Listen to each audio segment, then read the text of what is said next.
Hello and welcome everyone. Thank you for joining us here today for the continuation of the ILCN and ELCN's webinar series and the first of our fall webinars. As people are continuing to join and before we get started, I want to just briefly give an introduction to explain how this session will work. The webinar is going to begin shortly with presentations by our three featured speakers. The presentations will be followed by an extended question and answer session.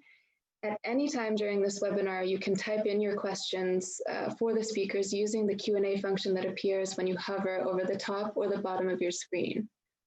If you are interested in a particular question that you see asked, you can also like that question by clicking on the thumbs up icon in the Q&A box.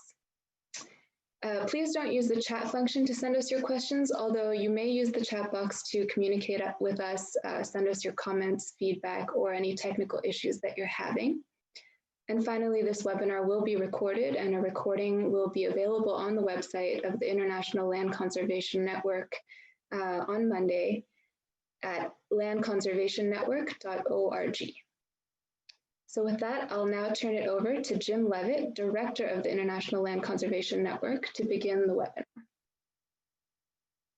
Good morning to our friends in the Americas. Good afternoon to our friends in Europe and Africa, and good evening to those of you who were so appreciative can join from Asia and Australasia. We have people streaming into this webinar room from around the world. And we are very happy to present to you today a session on land conservation, human health, and well-being. We have a remarkable panel to speak with us today, who I will introduce in a little bit. They include Rand Wentworth, Dr. Sadia Muquith, and Dr. Carlos Castell. They have tremendous experience in thinking about and helping to implement policies that enhance land conservation and human well-being. With that, I want to begin the day, as we do at the International Land Conservation Team meetings, by playing you a very brief video. It's about a minute, and I want to tell you that the video was prepared by our colleague in the United States, Shenmin Liu, who had a chance to visit Alaska this summer. And she made this tape entirely with her handheld device. I believe it was an iPhone, and a drone that she took with her and her friends to Alaska. So Chani, if you can cue up the tape, we'll play it right now.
Thank you so much, Shenmin, for that contribution. For me, it just makes me feel incredibly calm and grateful that we have these natural wonders to enjoy around the world. So with that, I want to introduce my friend and leader in the land conservation movement for many decades, Rand Wentworth.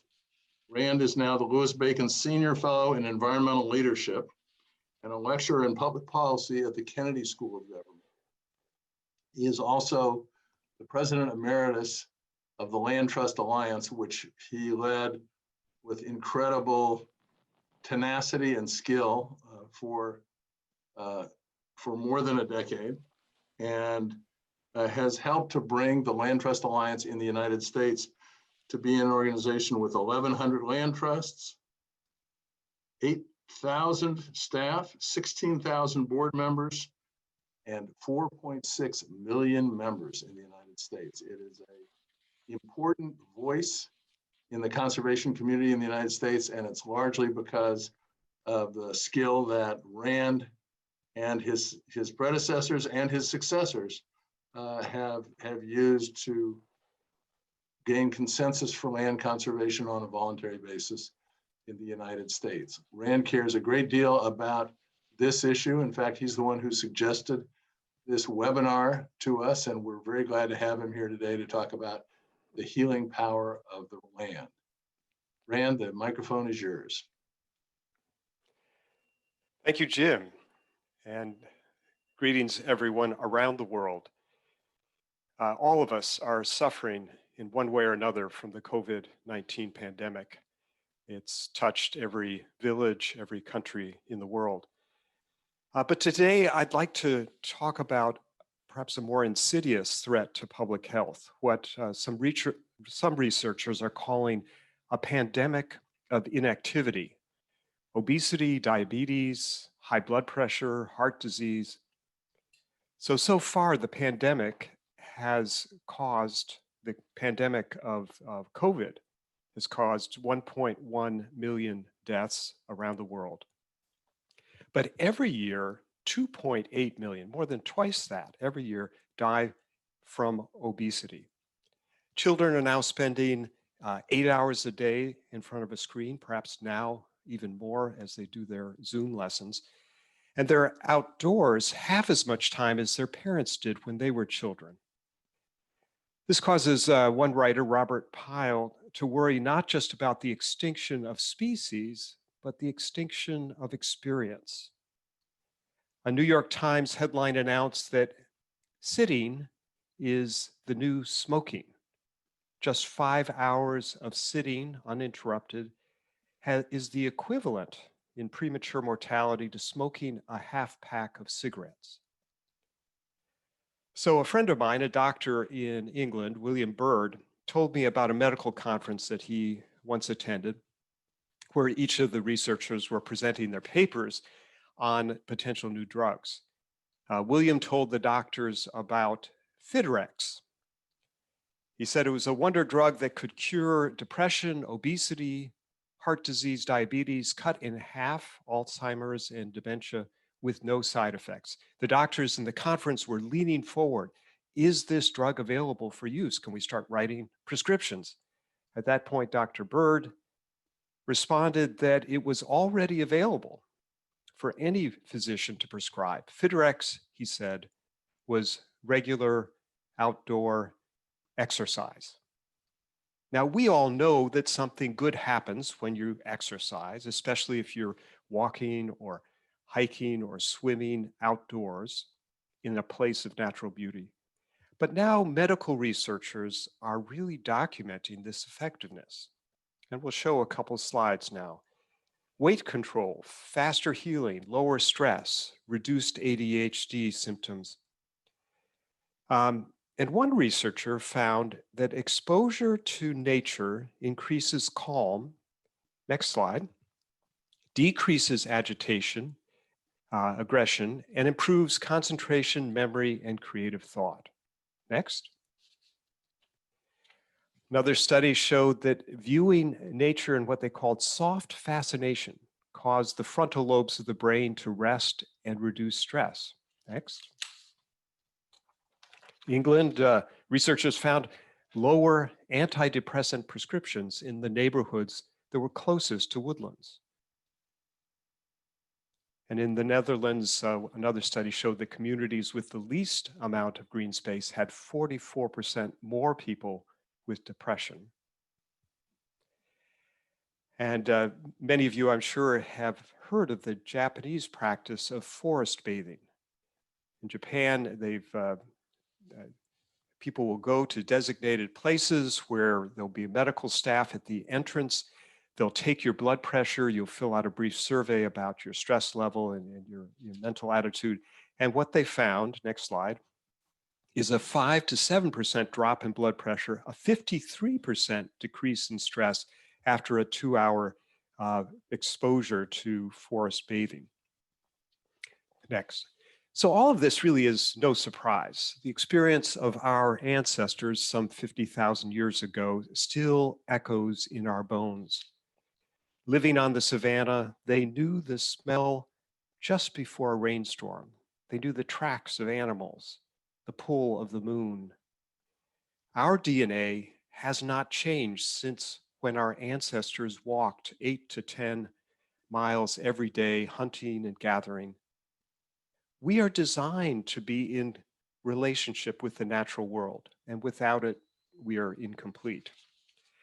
So the philosopher Soren Kierkegaard wrote in 1847 this: "Every day I walk myself into a state of well-being and walk away from every illness. The more one sits still, the closer one comes to feeling ill. Thus, if one just keeps walking, everything will be all right." This is the wisdom that is in all of our lives. And if it's true that there's a universal, natural human need to be in nature, then those of us who work in land conservation, those on this webinar, really have a moral obligation to protect lands that are close to where people live, especially, I believe, places where people are marginalized, maybe racial discrimination, who don't have the economic standing to be able to go to a beautiful place in nature. Children must be in nature to grow up healthy. When I was in Washington, D.C., I met Dr. Robert Zarr. He's a pediatrician who works in a public health clinic that serves some of the poorest communities in Washington, D.C. He's a really energetic, he's a lean guy, he's close cropped black hair, as you see, a short beard, wide rim glasses, big smile. He's an amazingly energetic guy. Robert writes prescriptions for time in parks to help his patients who are suffering with diabetes, type 2 diabetes, or depression.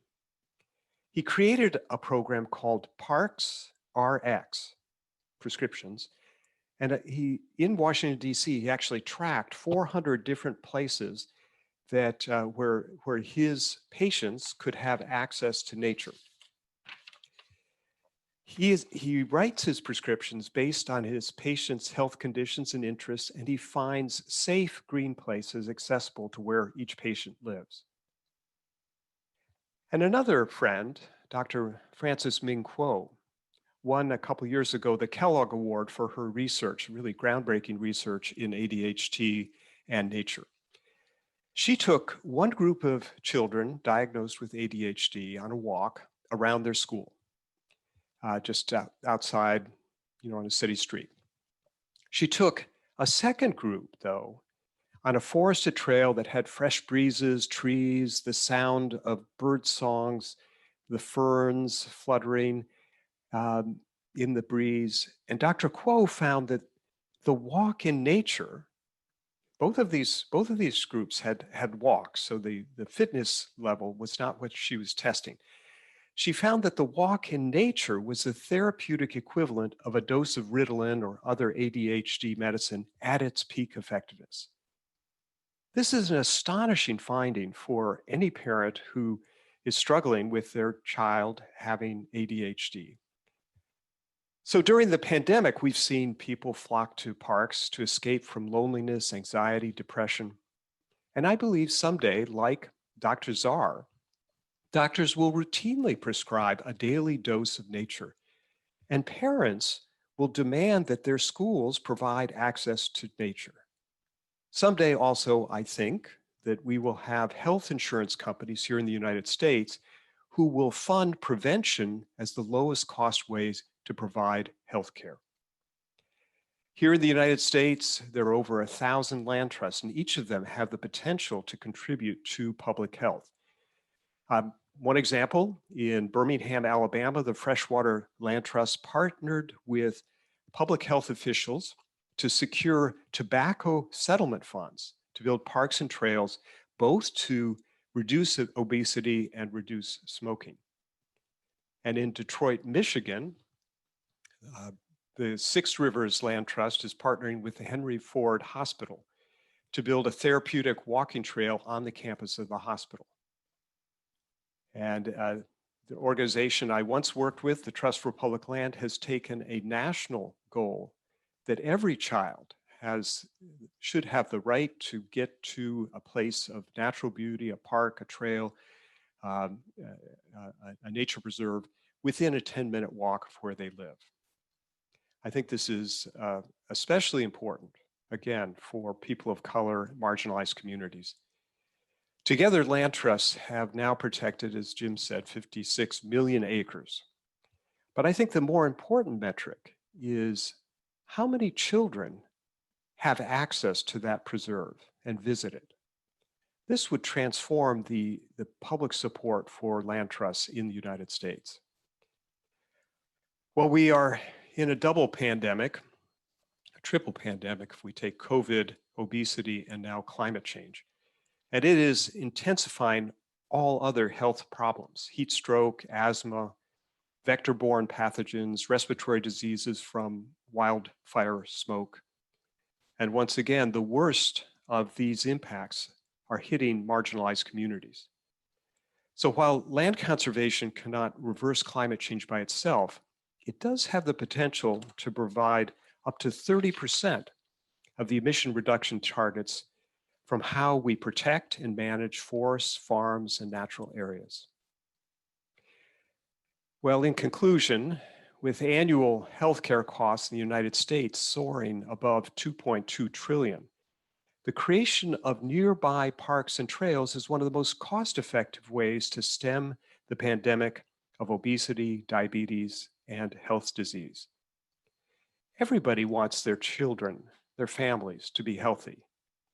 And for land trusts, land conservation groups to begin to focus on public health would be an excellent way to build public support and funding for land conservation. You may remember the poem by Robert Frost, where he writes, "I am only going out to clean the pasture spring. I shan't be gone long. You come too." This, I believe, is the highest purpose of land conservation. We reconnect people to places and bring them life and healing. We invite them back home. Thank you. Thank you, Rand. That was eloquent. We really appreciate, starting my video. We really appreciate your being here with us. I want to next introduce Dr. Sadia Muquith. Sadia is the Director of Community Health at the Trust for Public Land, a job that she's been in, I think, for months now, not for a great long time, but she's already making a big impression.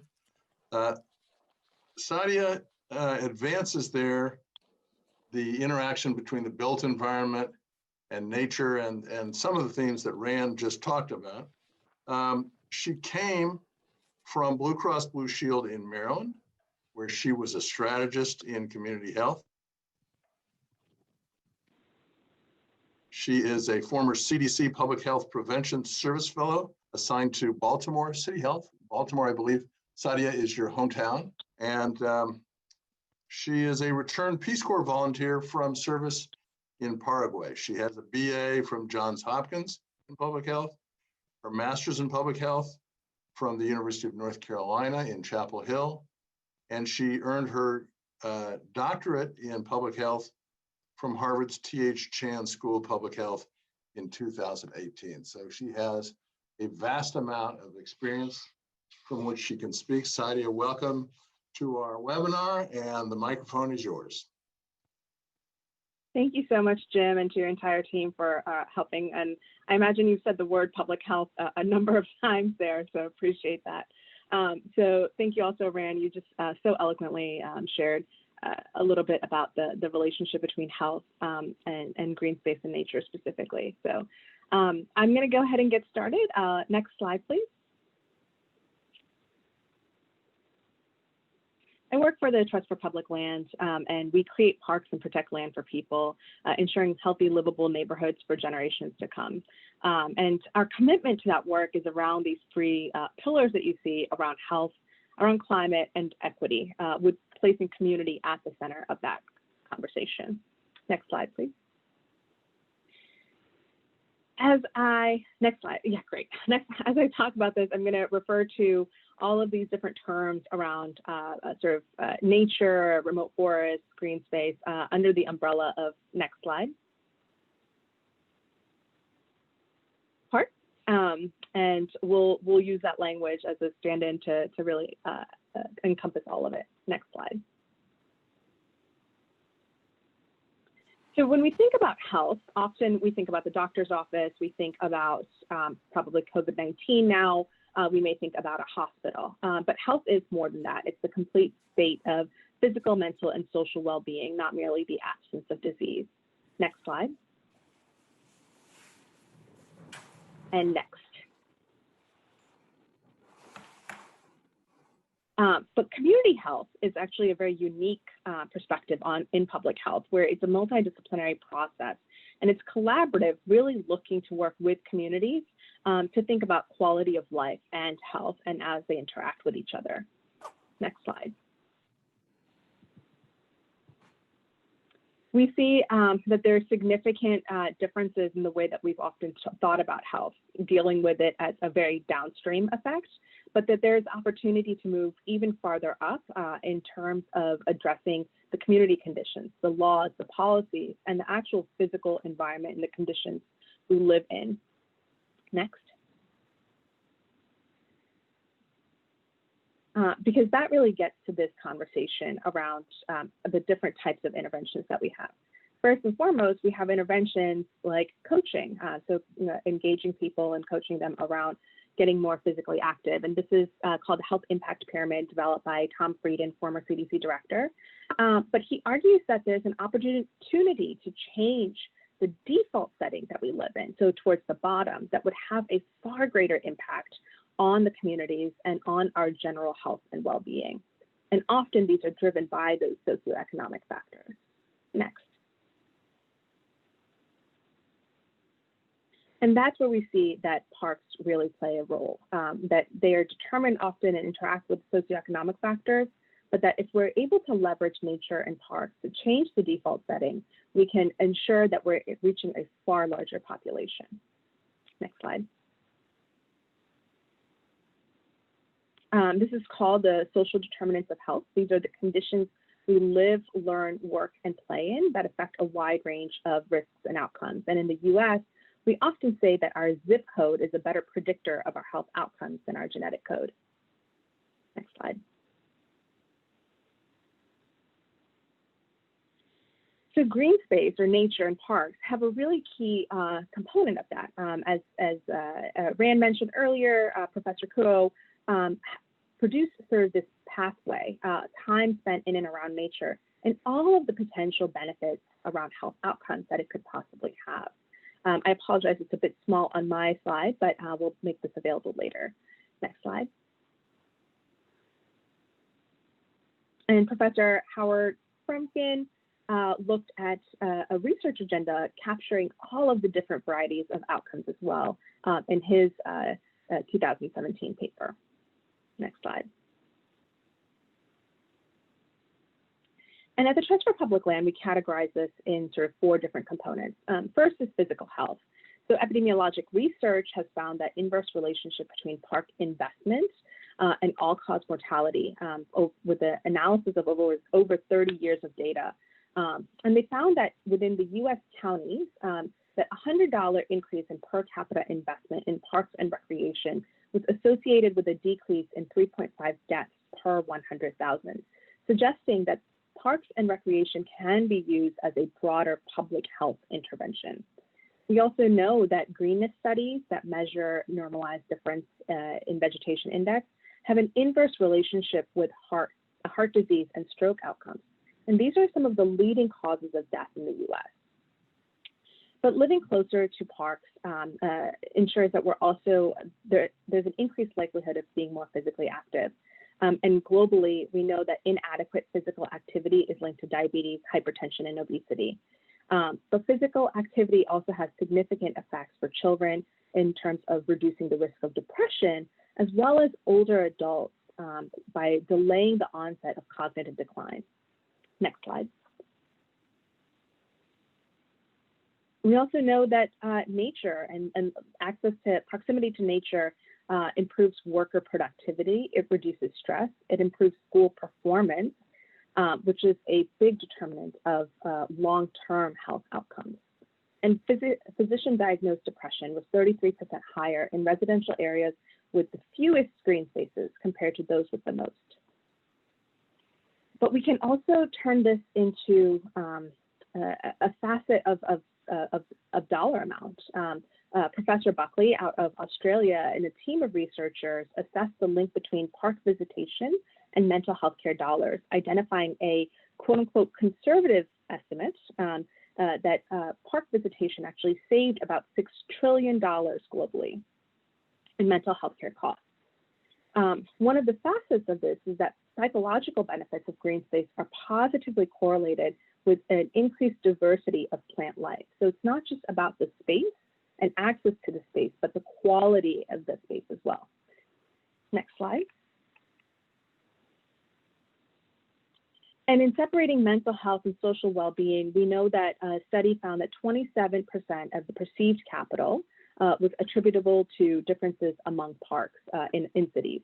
Next slide.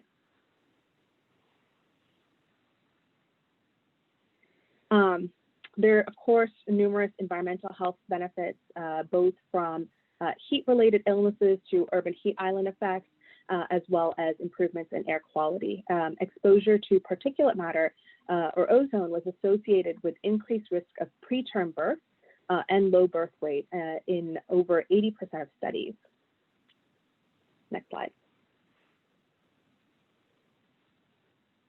And in the US, a lot of this disparity occurs due to our differences in demographics.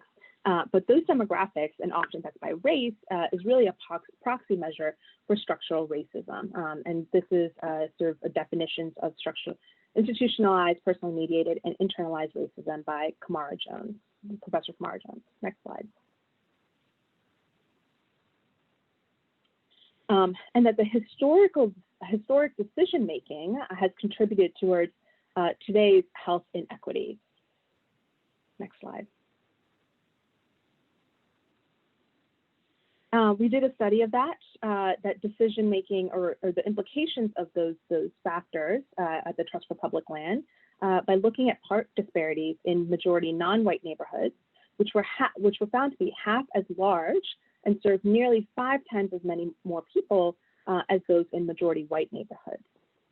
Next slide. And in low-income neighborhoods, we saw that majority low-income neighborhoods are a fourth as large and nearly serve as 4 times as many people than parks in majority high-income neighborhoods. And so this really speaks to the differences in terms of marginalization that communities experience in terms of the potential benefits around health outcomes and their engagement with nature. Next slide. And so how can we move from this perspective of equality to ensure that we're investing in those communities so that we're really driving this conversation with a perspective of equity? Next slide. And that's where we at the Trust for Public Land place our commitment within health to ensure that all underinvested communities with structural barriers around access to high quality public spaces have a fair and just opportunity to derive those numerous health benefits. Next slide.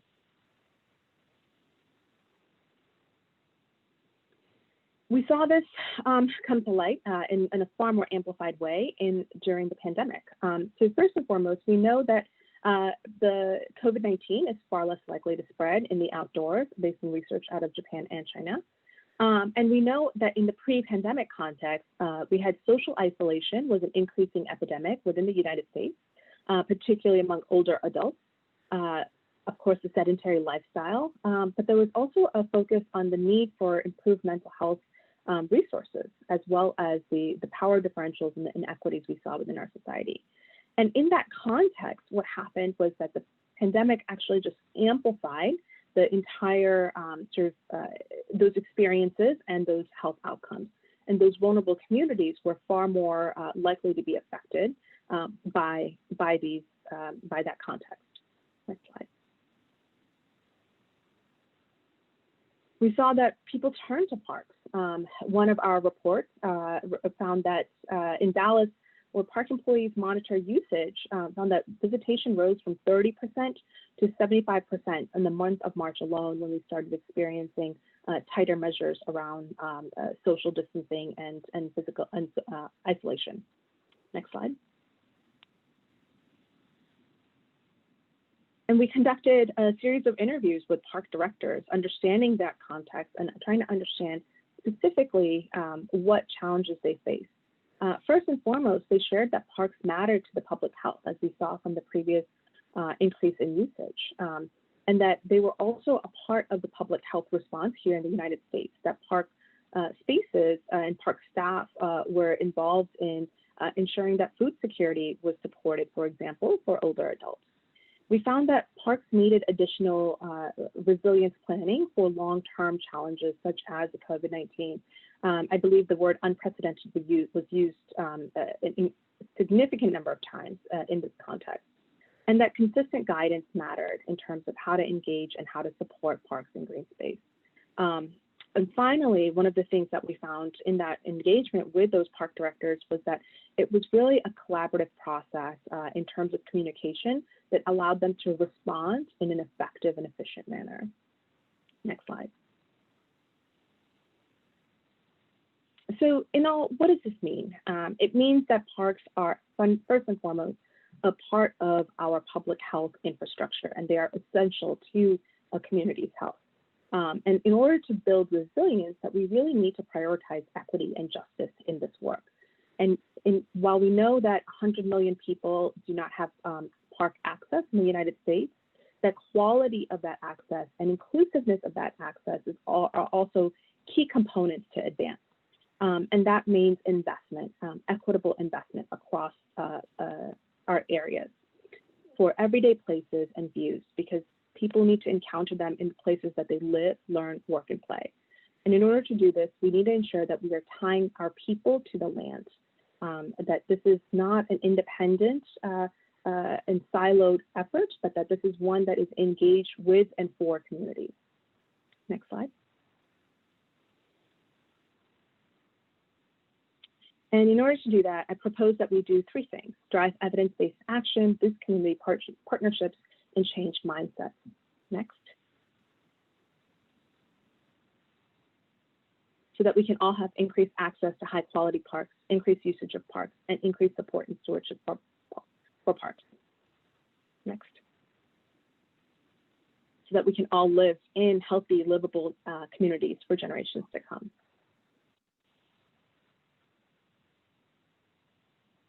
I'll leave you with this last picture. This is a schoolyard that was formerly all asphalt. It had no greenery at all. And it was transformed into a green schoolyard that produced both stormwater capture and provided additional shade for the community in Philadelphia.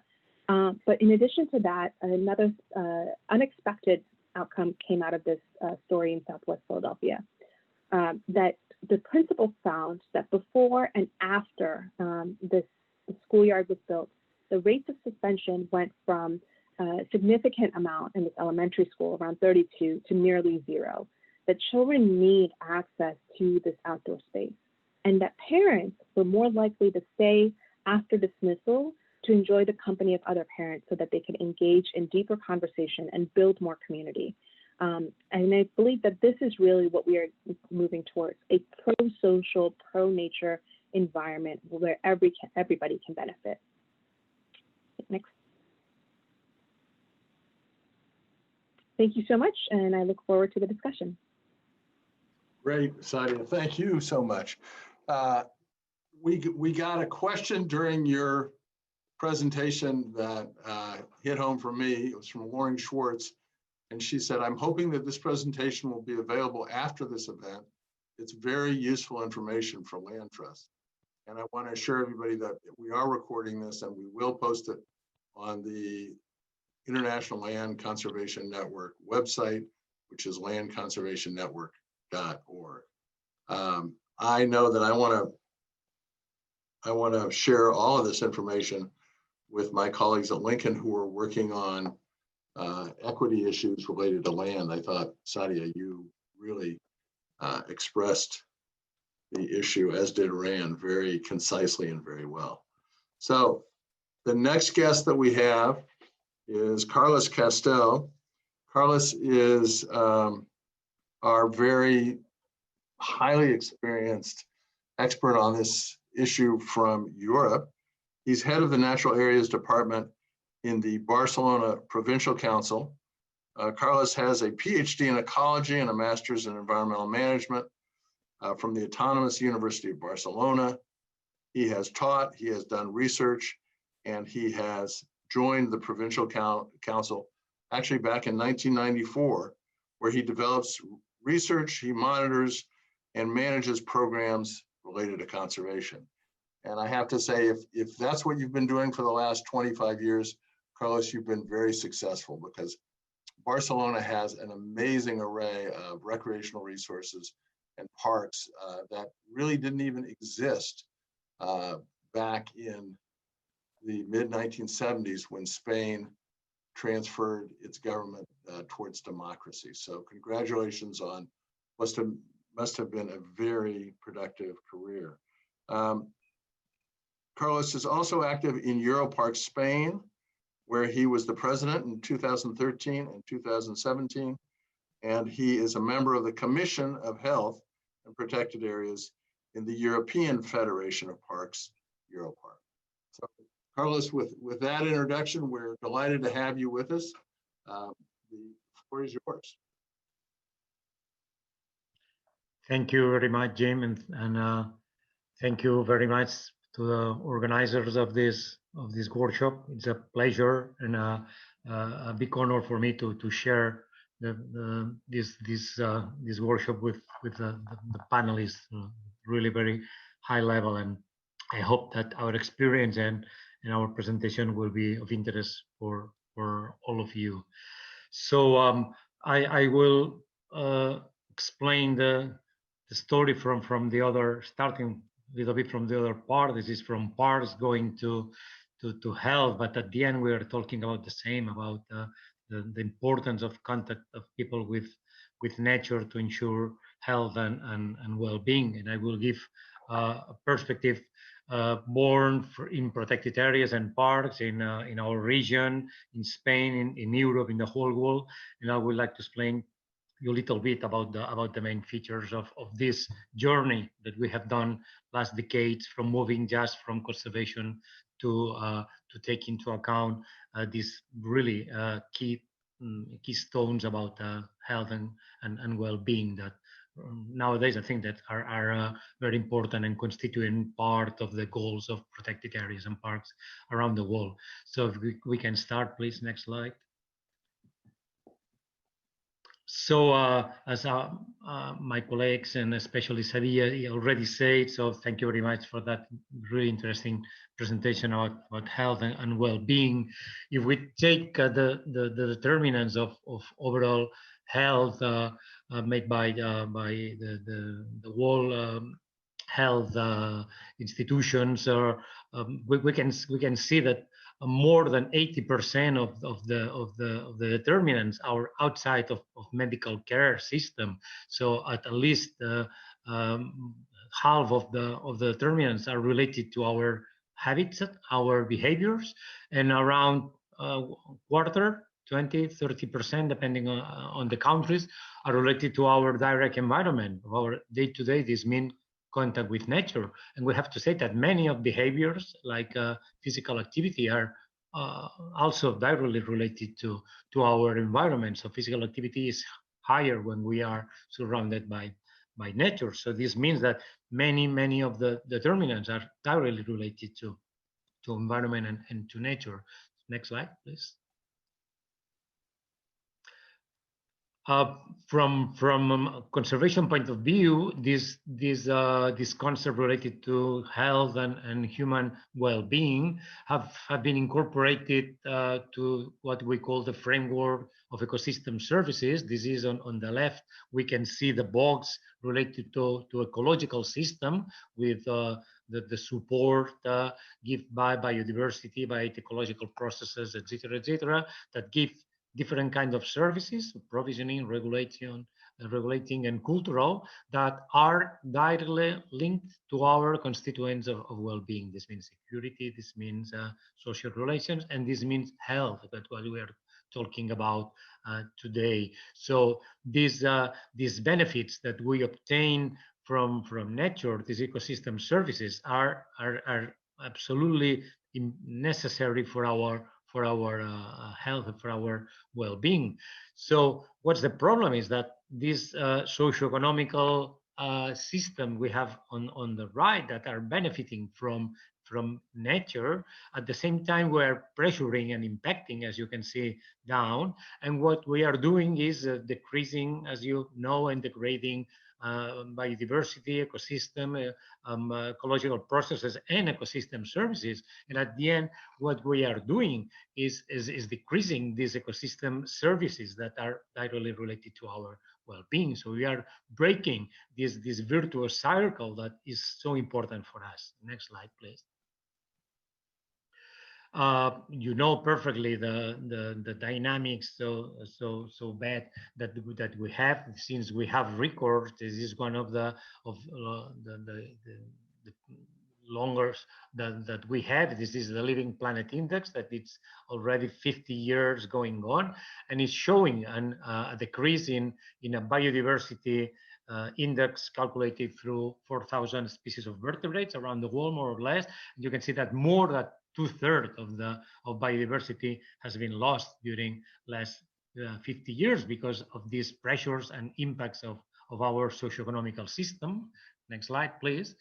And obviously, if biodiversity and habitats and ecosystem state of conservation is degrading, and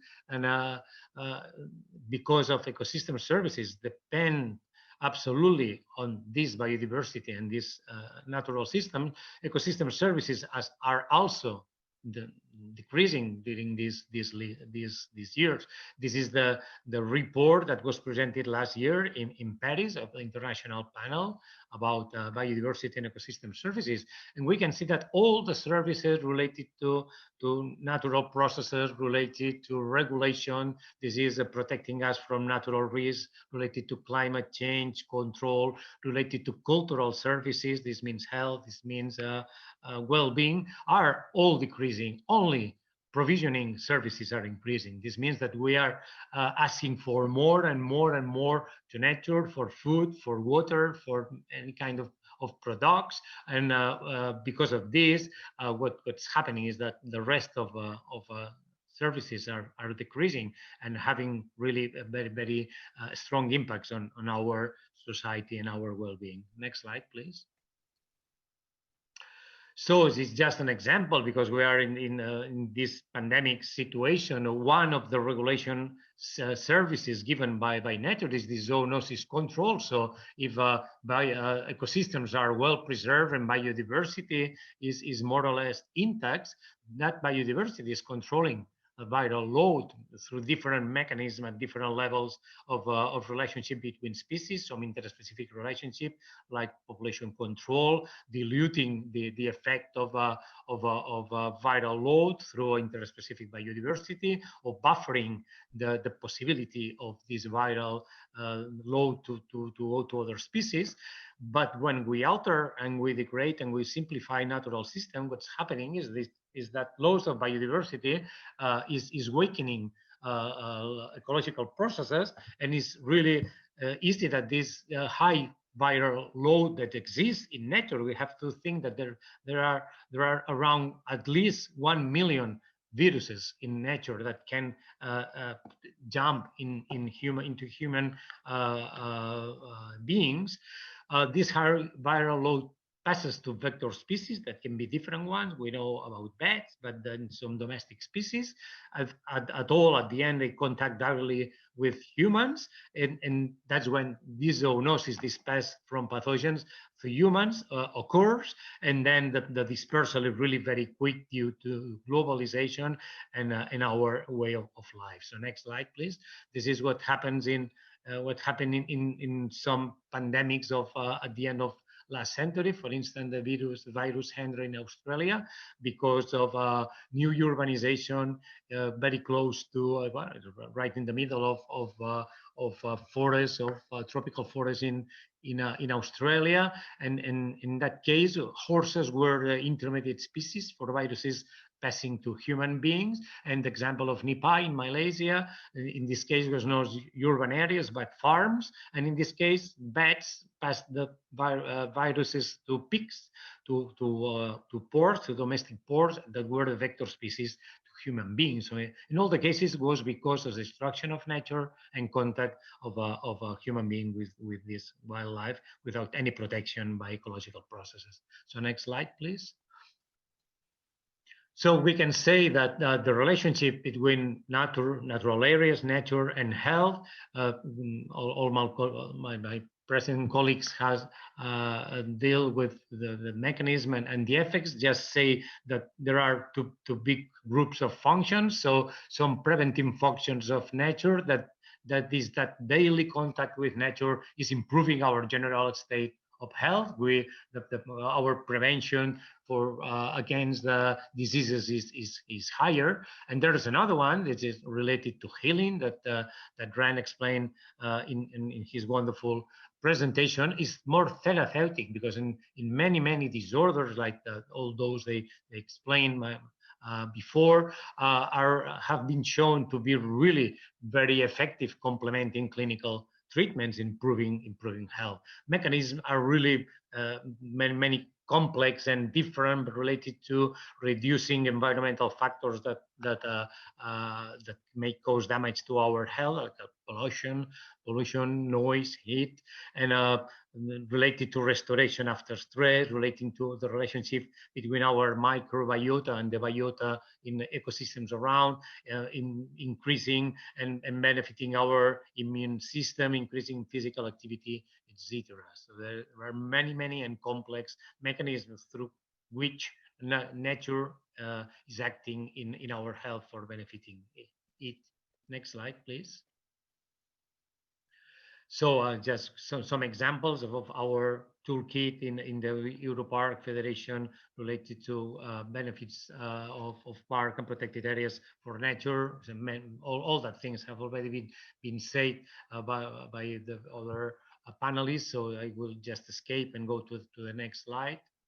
Related to this is all to physical and mental health. And what's the situation, the current situation of parks and protected areas in this say post-COVID? And I don't know if it has to say we are now in COVID situation and not post-COVID probably. What's sure is that that it has been a growing social interest in nature during lockdown and post-lockdown. So all the people wants to go to nature. We are having many problems every weekend with visitors in our protected areas, with private transport, etc. At the same time, as Eddie already said, the confinement has showed very much, has emphasized those inequalities in access to nature, depending on the social class, depending on different kind of places where people are living. And parts of protected areas are shown that there are really strategic places for delivering health benefits, especially in urban and metropolitan areas. In Europe, 80% of our protected areas are very close to urban areas, are really strategic places that are now under a big risk of overpressure by visitors and all the negative impacts that this can have if we do not have the resources and the opportunity to plan and to manage this properly. So at the same time, we now have a big demand of specific activities for different groups with different goals.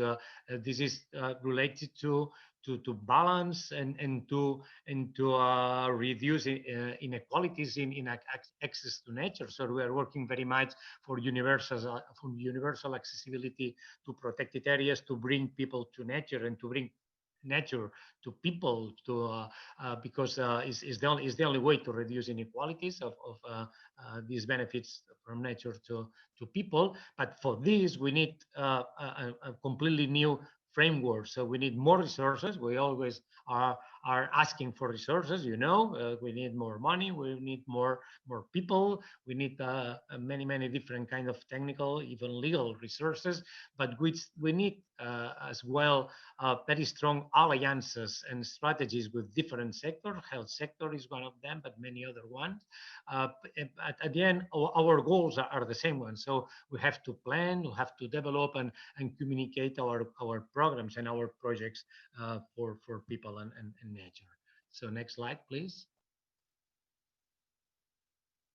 In this framework, so let me just finish for presenting the program that we launched just some month ago. That was to try to adapt and to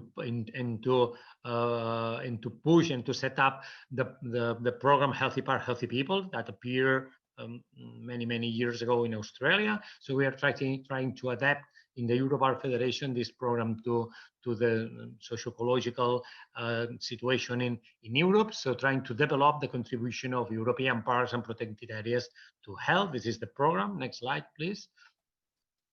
That our vision is that we want people happier, healthier, and more connected to nature-rich parks and protected areas in Europe. And the program is based in 4 pillars. Well, the first one is making the case. This is related to scientific evidence of these effects of nature on people health and well-being, and to disseminate and to make all the people, politicians, decision makers aware of these evidences of this relationship. Building partnership with many different sectors at different scales, from the whole Europe, national, regional, and local scales, with health sector and many other one. Our third pillar is to people more connected to nature. We need to reconnect people. 70% of people in Europe are already living in urban areas, absolutely disconnected in many cases from nature. We need to reconnect. This means physical, but as well mental, emotional, and spiritual, even a spiritual connection. And the fourth one is more technical, related to developing capacity and practice to park managers, to park the decision makers to develop this program. Next slide, please. And Carlos, this is Jim. I just want to let you know, take a couple more minutes and then we're going to take some questions. Just 2 slides. Thank you. The key outputs are to establish an European platform of health and protected areas experts, to promote the toolkit we have published with technical and concepts about that, to deliver this program through workshops, seminars, study visits, so to networking at the European level, and to develop this key message to promote our program. Next slide, please. And you already can find some examples in our website. So we have 14 case studies in 10 countries with very nice examples of really some national schemes really powerful, like in Scotland or Finland or England or the Netherlands. So you will find all that information here. And I do not want to finish without, next slide, saying 2 words about our experience in our province. I have to talk about our experiences of this year. Just some images of how we are trying to adapt our activities to all the groups, people with different needs related to accessibility of some mental disorders or physical handicaps that we are trying to give activities for all the people.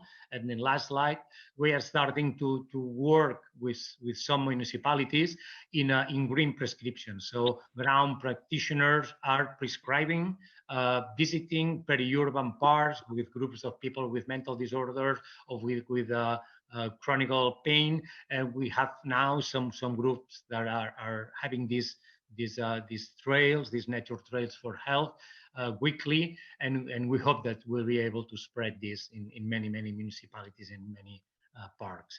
That's all. Thank you very much, and we'll be glad to discuss with you during the panel discussion. Thank you.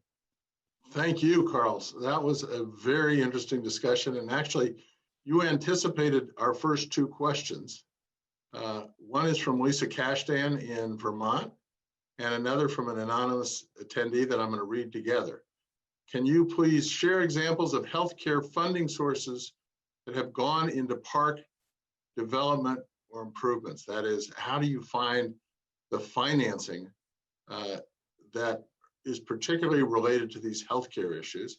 And then the second question, very closely related, are there specific case studies or examples where the health benefits to people have been quantified into actual dollars for purpose of calculating the value of ecosystem services, and then strategically used to secure new or additional capital investments in parks and protected areas? So are there quantified examples of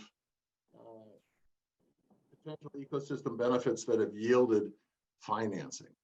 Do any of you have any examples? And if you do, we will be happy to post them on the ILCN website after this session. Rand, you're nodding your head. Do you have a specific example? Is that? Jim, just the one that I mentioned in my talk with the Freshwater Land Trust and Birmingham, Alabama, right. Lobbying and receiving tobacco settlement funds to build trails. I think, though, others might know more. Sadia, do you have any specific cases that you can refer people to that have to do with financing? I don't have a specific case in terms of financing. It's far more around a healthcare payer, Blue Cross Blue Shield in Tennessee, I believe, investing in park development and park planning more from a philanthropic perspective. Well, if you all have specific write-ups of those cases that you could send to us after this session, we would be happy to post them for everybody who's been on the session so that they can have access. Carlos, do you have any specific case studies, or the case studies that you listed just now? Do any of those include financing aspects? Yes, I would highlight probably in terms of calculation of that benefits, that probably for me the more extensive case is the case of Finland, that national parks in Finland, Metsähallitus is the name of the let's say Finnish National Park Service. They are calculating the value in terms of health and well-being of all the visitors, and in fact the Ministry of Health is paying part of the national parks facilities because of this calculation. So there are different methodologies, mainly coming from the World Health Organization, of how to calculate depending on different activities and physical activities and other how to calculate the benefits for health. And this is a very nice scheme. And in Scotland, I think that they are not calculating so concretely like in Finland the value, but they have a very nice national scheme in which both the ministries of environment and health, they have a common scheme for planning, managing, and financing, both from health ministry as well, all the activities related to prevention and healing of some groups of people through contact with nature. Yes. All right, so I have one more question for you, and then I'm going to read a final quote, and we will adjourn this session just a little bit over schedule, but that's fine. If anybody has to leave now, we certainly understand. The question comes from Dan Andrews. With the significant increases in park and conservation lands visitation through the pandemic caused by restrictions on travel and indoor gatherings, what are some capacity strategies to consider to leverage the benefits of parks and conservation lands from our new and returning visitors towards land management sustainability? That is, do we have any good examples of land management strategies or visitor management strategies that are helping us to mitigate the impacts of very heavy visitation to our parklands during the pandemic? Rand, you're nodding your head again. Go ahead. I just nod my head a lot. So this, for the land of the free, this may sound socialistic, but we're seeing park systems actually scheduling the time that you are permitted to come to a particular preserve, so that they're controlling the risk of the virus transmission. They're also enhancing the visitor experience. Carlos, do you want to add to that?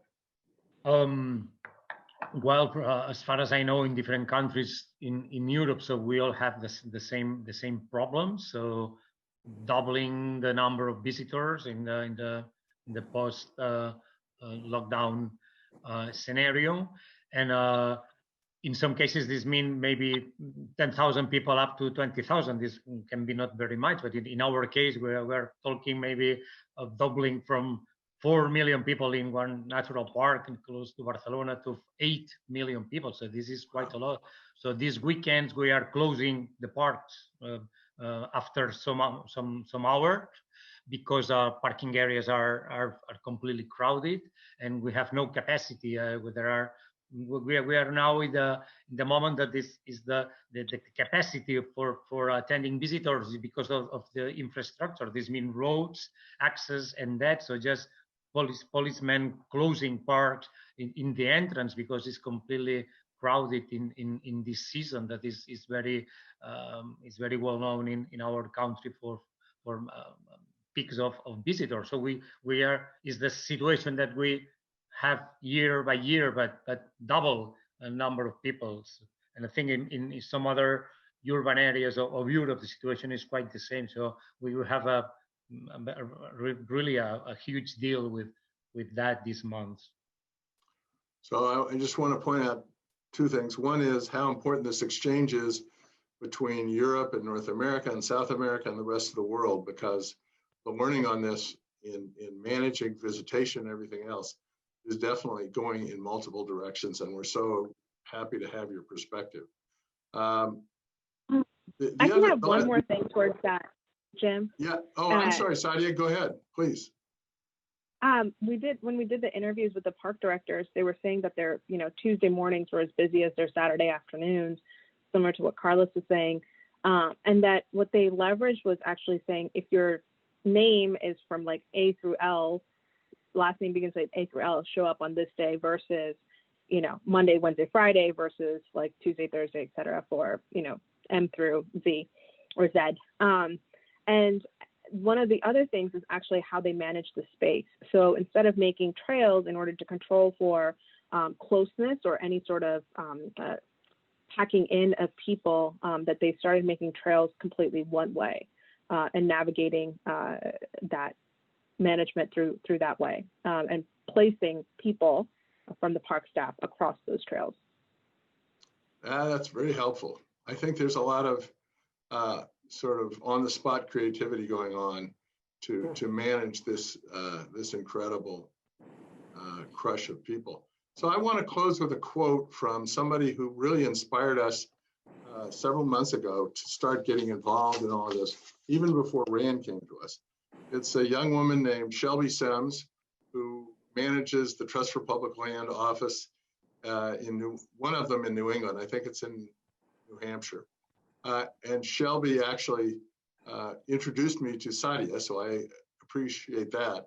She also wrote a beautiful editorial in the Boston Globe on April 6th, 2020, right when the pandemic was blossoming. And I want to read you a short passage from that that I think kind of summarizes everything we've said.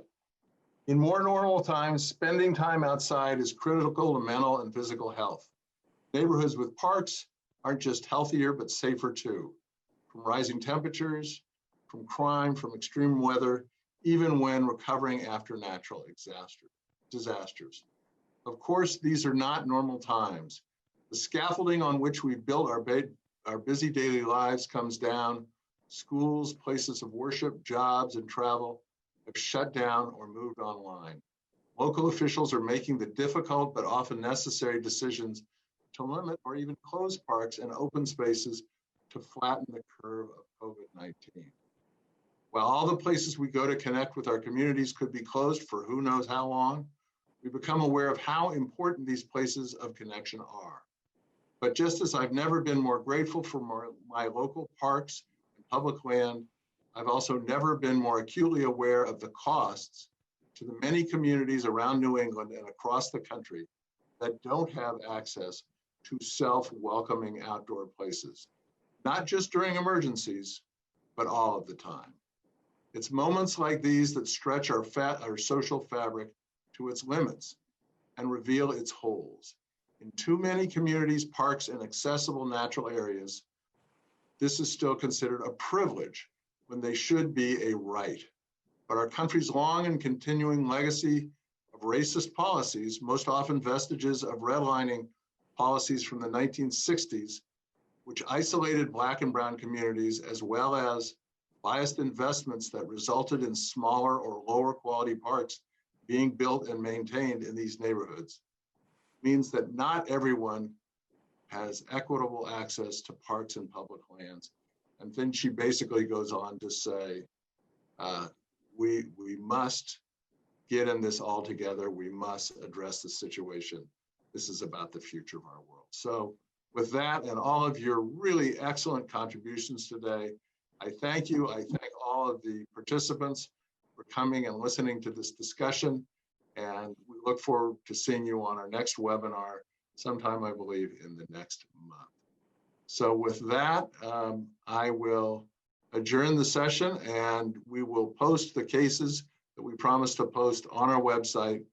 I wish you a good morning, afternoon, or evening, wherever you may be around the globe. Bye-bye.